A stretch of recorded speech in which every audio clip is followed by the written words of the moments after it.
आज मैं तुम्हें एक बहुत महत्वपूर्ण बात बताता हूँ। तुम्हारे अंदर अगर एक तितली, एक चिड़िया और एक चींटी, इन तीनों के गुण अगर मौजूद हैं तो इतना समझ लो कि तुम्हें आगे बढ़ने से कोई नहीं रोक सकता। तुम्हें तुम्हारी तरक्की से कोई नहीं रोक सकता। फिर तो चाहे तुम्हारा काम कोई भी हो, तुम किसी भी क्षेत्र से क्यों ना जुड़े हो, तुम्हें रोक पाना मुश्किल है। अब तुम पूछोगे कि बाबा ये तीनों कैसे, तो मैं तुम्हें बताता हूँ आज। तितली रंगों से भरा हुआ। रंगों से भरा हुआ का मतलब ये नहीं है कि अपने अंदर वो रंग भर लो, नहीं, मतलब हर तरह के तुम्हारे अंदर रंग हैं। तुम्हें खुशियों में खुश होना आता है, तुम्हें तकलीफ़ में रास्ता ढूंढना आता है, तुम्हें मेहनत करनी आती है।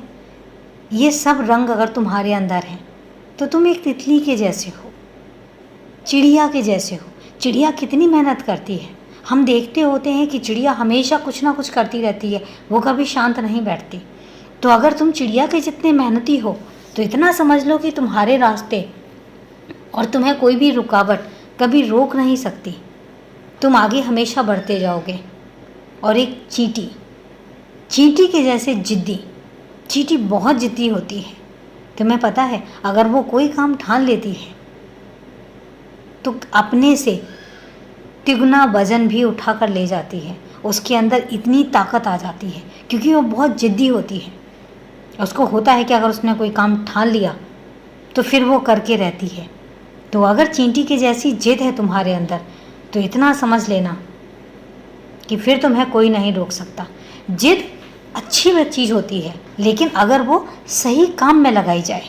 अगर जिद गलत चीज़ों के लिए ना की जाए तो जिद हमेशा ही अच्छी होती है।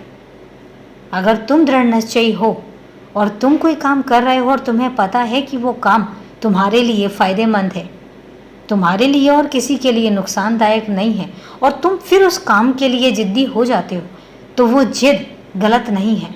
मैं उस जिद को गलत नहीं मानता। अगर तुम किसी के परोपकार के लिए कभी किसी से भिड़ भी जाते हो और अपनी जिद में आ जाते हो तो इतना याद रखना कि वो जिद गलत नहीं है। इसलिए